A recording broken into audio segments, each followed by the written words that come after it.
A agulha passa aqui por trás, depois é só puxar. Frederica, já pra cá. Ainda não terminamos. Mas minha mãe, o senhor meu pai está conversando com alguém. Quem sabe tratando do meu casamento? Você tem 10 anos. Não precisa pensar em casamento pelos próximos 2 anos. E não se preocupe. Quando a hora chegar, o senhor teu pai saberá escolher o cavalheiro certo para te desposar. O papel da mulher é muito interessante também, porque durante muito tempo supôs-se que a Yayá, a sinhazinha, ficava também ali na varanda da casa grande sem fazer nada. É bom lembrar que essas casas de morada eram verdadeiras indústrias caseiras. Ela acordava às 4h30 da manhã, às 5 horas da manhã ela já estava descaroçando mandioca, às 6 da manhã, muito provavelmente, ela estava abrindo as vagens de feijão, às 7 ela estaria preparando remédios caseiros juntos com a escrava. Havia uma espécie de farmácia, né, em cada uma dessas casas de morada. Enfim, o dia a dia de cada uma dessas senhoras era absolutamente preenchido por atividades que eram compartilhadas pelas escravas e que geravam laços de afinidade, laços de solidariedade entre essas mulheres.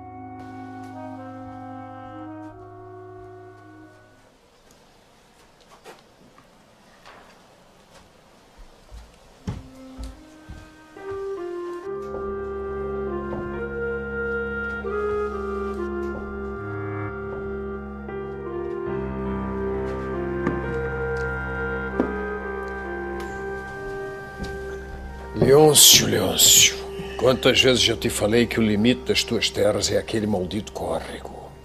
Se o teu canavial avançar um palmo que seja para as terras do Matias, tu nem precisas vir aqui te explicar mais. Podes juntar teus trapos e sumir. Estamos entendidos? Sim, senhor.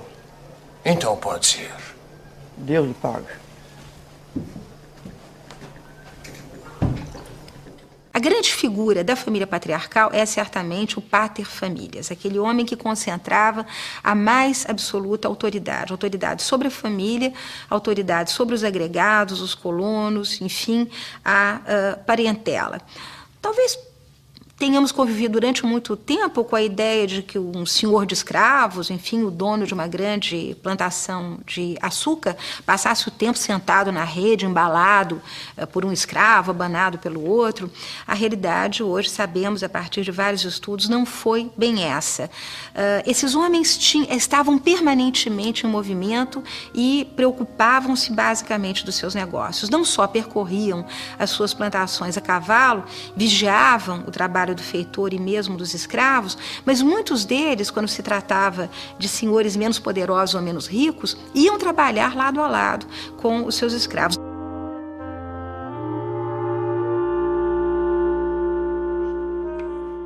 que quero de ti? És uma selvagem maravilhosa. És incrível. Isso, foi o padre que chegou aí? Louvado seja Nosso Senhor. Podemos finalmente começar a moenda? Infelizmente não, senhor. Quem está a lhe procurar é o senhor Lopes Magalhães. Manda o homem entrar. Entre, por favor.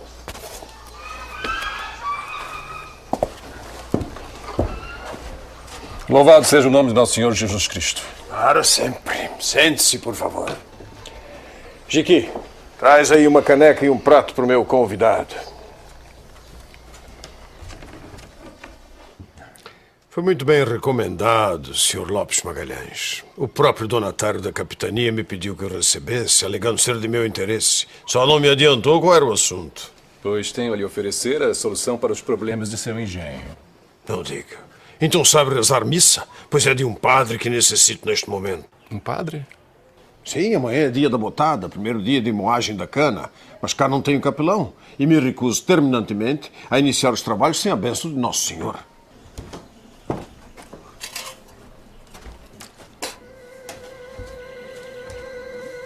Que mal pergunto, o que houve com seu capelão? Foi trucidado pelos gentios, escravos aqui do próprio engenho.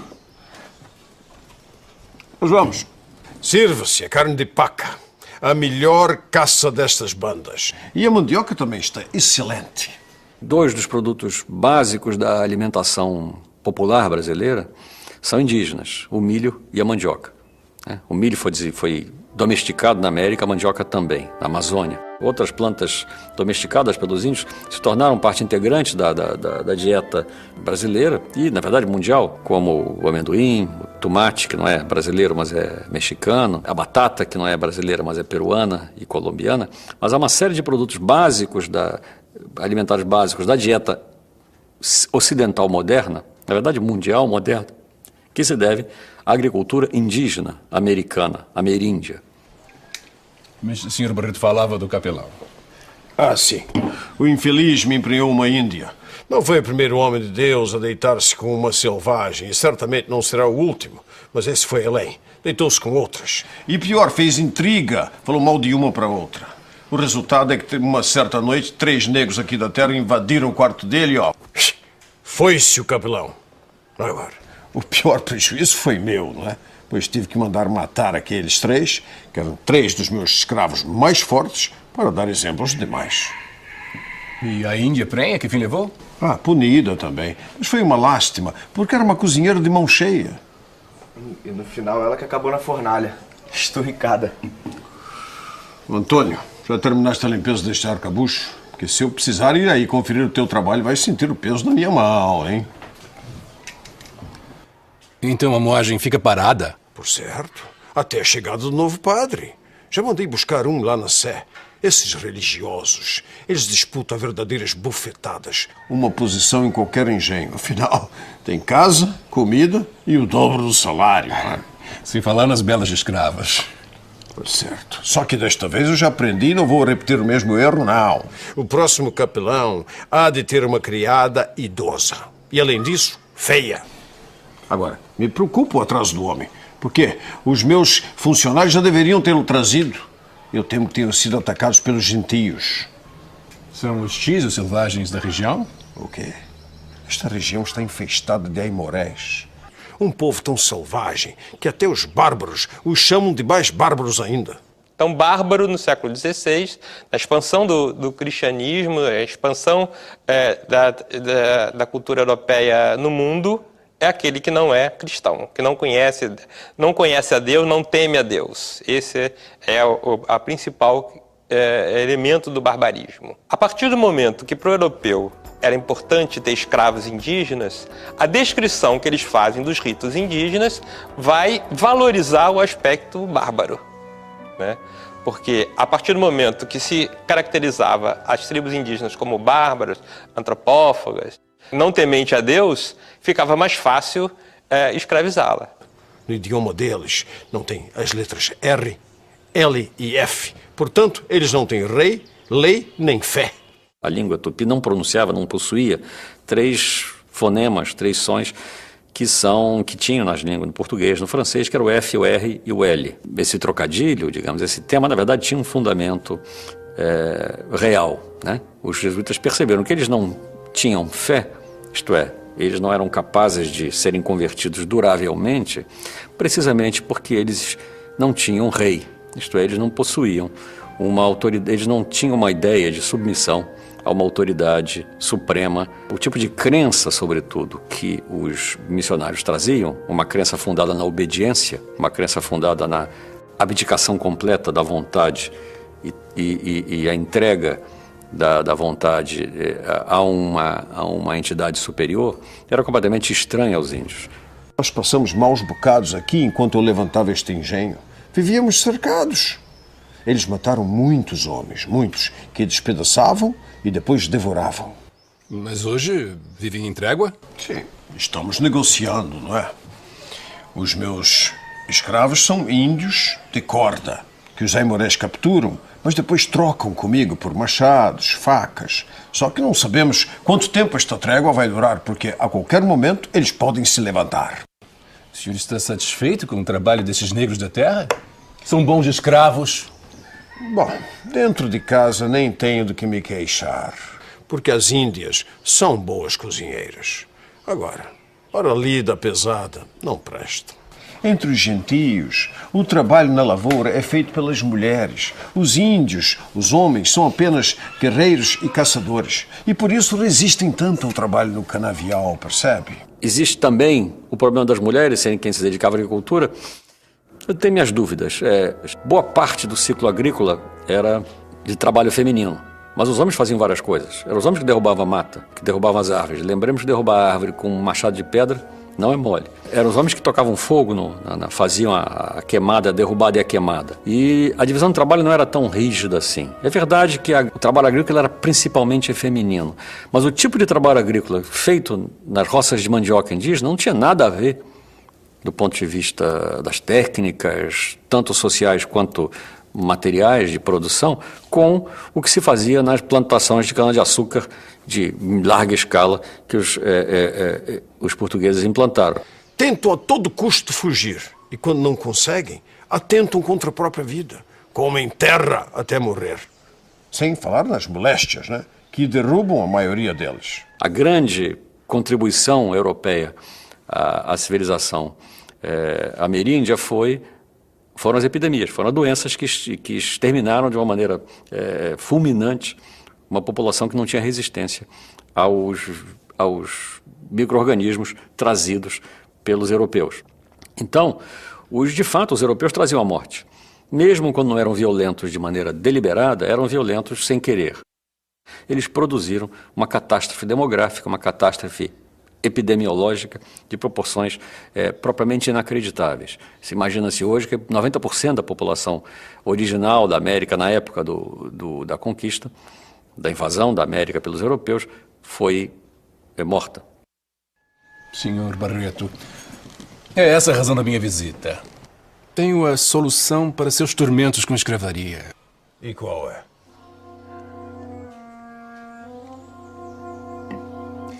Negros da Guiné. Já tive a oportunidade de ver alguns lá no engenho do Conde. E, francamente, Sr. Lopes Magalhães, me causaram péssima impressão. Garanto que fazem melhores escravos do que os negros da terra. Pode ser, mas ainda assim a ideia não me agrada nem um pouco. Mas as vantagens são muitas. O senhor não terá que se preocupar com fugas, por exemplo. Afinal, os negros da Guiné estarão tão longe de casa que não terão para onde ir. Isso lá é verdade. Olha aqui. Mais um pio. Um pio só da tua boca. E vou te dar uma surra que nunca esquecerás. Queres experimentar? Que bom. Ele não vai mais nos incomodar. A vantagem do escravo africano é que ele podia ser mantido com mais facilidade na escravidão. O índio está no seu território. Você, para manter uma pessoa em escravidão, você precisa tirá-la de seu ambiente natural. É preciso que ela morra civilmente. É preciso que ela deixe de pertencer a um grupo. É preciso isolá-la. E é preciso mandá-la para longe. Para um país, para uma região onde se fale uma outra língua, com outros costumes, com outras tradições, com outra paisagem, com outra maneira de viver, de tal modo que ela tenha que reaprender a vida e seja dependente do seu senhor. O que aconteceu em grande parte com a escravidão ameríndia é que você, com raras exceções, isto ocorreu, é claro, mas foi exceção, você não tirou o índio escravizado do Rio Grande do Sul e o levou para trabalhar no Pará, e pegou o índio escravizado no Pará e o levou para trabalhar no Rio Grande do Sul. Você, em geral, conservou o índio mais como escravizado, mais ou menos próximo da região onde ele sempre viveu. E ele era senhor desta região, fugia com rapidez e tinha todos os elementos de sobrevivência mais trabalhados, mais conhecidos do que o dos seus senhores brancos. Ao passo que o africano não. E era trazido para o Brasil, onde tudo era diferente para ele, onde tudo era estranho, onde ele tinha de reaprender a falar, reaprender a comer, reaprender a comportar-se, reaprender a viver. Ele tinha de se renovar inteiramente. Ele tinha de nascer de novo. Ele tinha morrido como Jalofo, como Moci, como Grunche, como Andongo, e tinha de renascer como escravo. Mas agora, e o custo do transporte desta gente, Sr. Lopes Magalhães? Porque os naturais da terra eu busco aqui no mato mesmo. Até quando? Os jesuítas estão a pressionar a coroa. Querem preservar o gentil para convertê-lo à fé católica. por certo, né? Conquistar para o senhor almas de animais. Animais não, pior que animais. Porque animais não comem seus semelhantes. Mas a coroa já limitou o aprisionamento de índios. Só podem ser capturados em guerra justa. Guerra declarada ou aprovada pelo governo geral. Que coroa? Esta coroa que não faz ideia de quanto custa a doçura do açúcar para quem o produz como nós.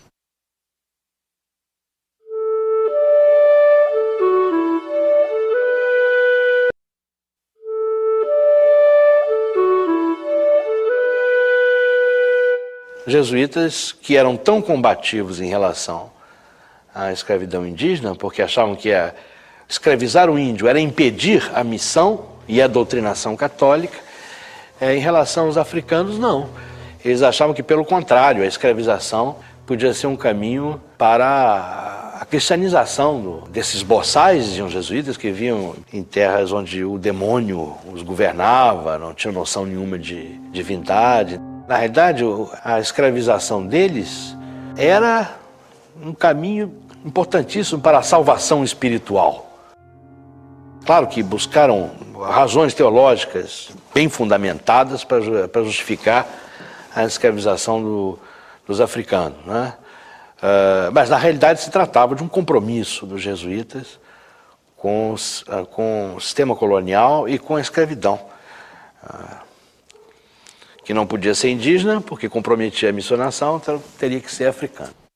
Por outro lado, Sr. Barreto, a coroa autorizou aos senhores de engenho a pagarem apenas 1/3 dos direitos na compra de até 120 negros da Guiné. O senhor deve precisar de quantos?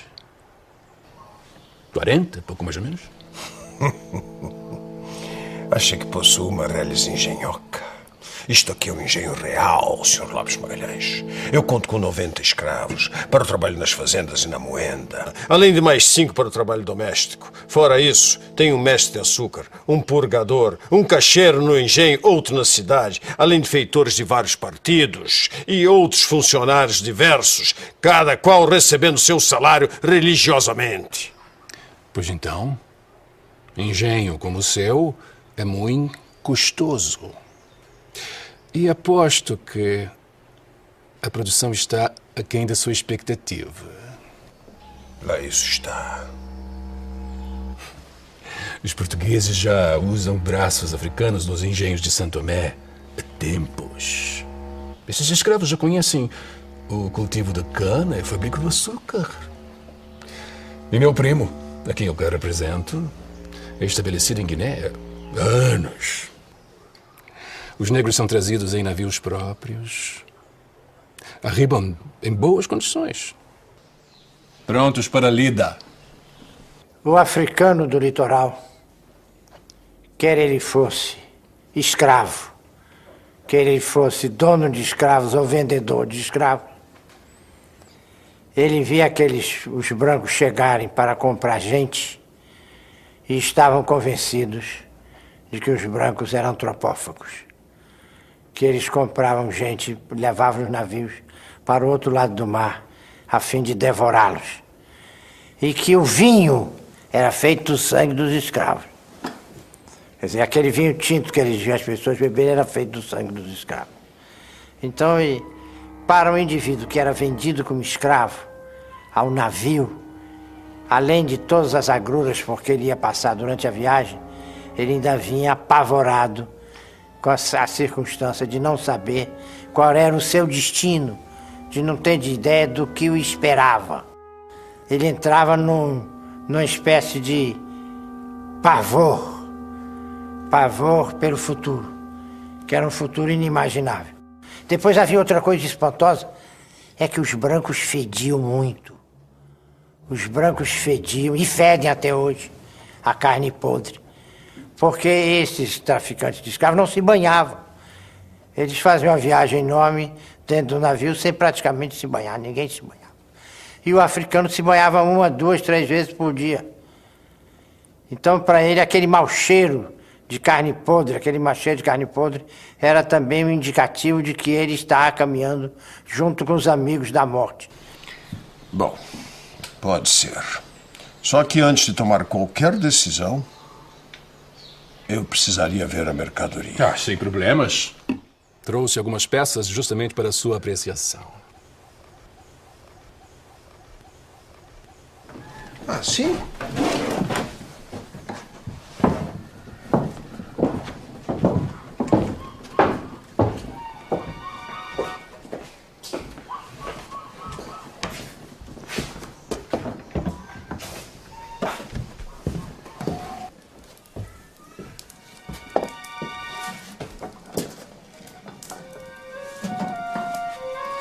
Ai, ai, ai, ai, ai, ai.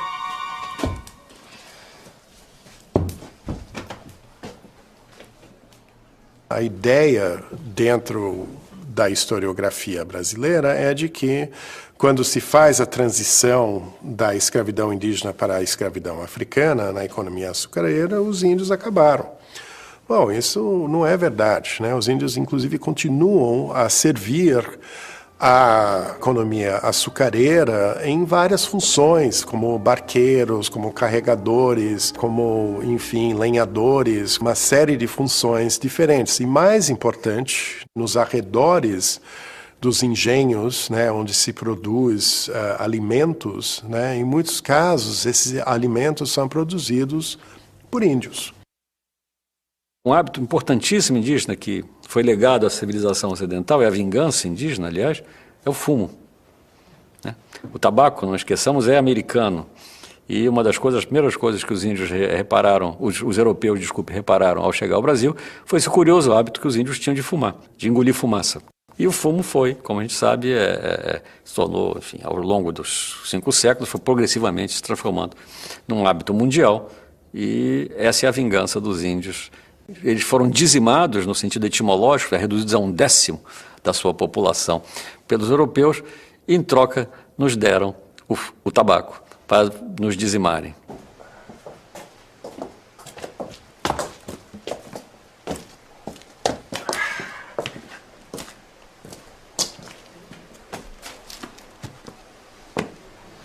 Entre 15 e 25 anos, vale 22 mil réis. Acima de 25 anos, custa menos. Meia peça.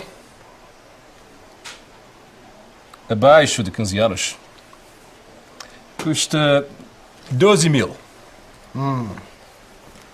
Esta bela peça vale 20 mil. Se tiver criança de peito, vai com a mãe.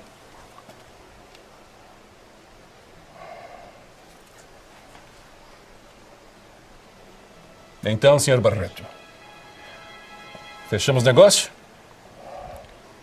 Em poucos meses, seu engenho estará se movendo com braços africanos.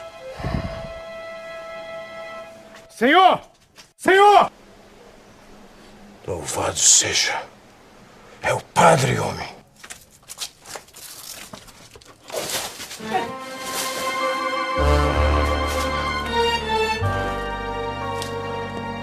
Por Deus Nosso Senhor, mas que desgraça!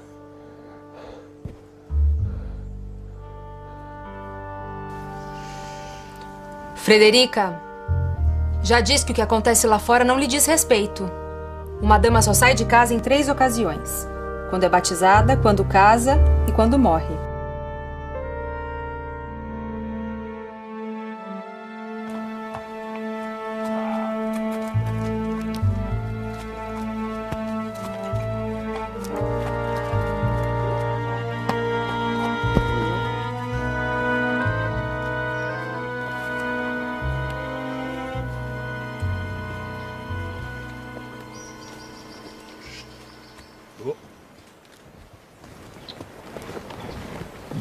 Daqui a 2 dias, iremos ao engenho Santa Maria.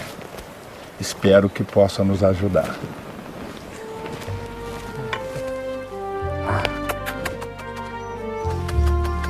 Ah.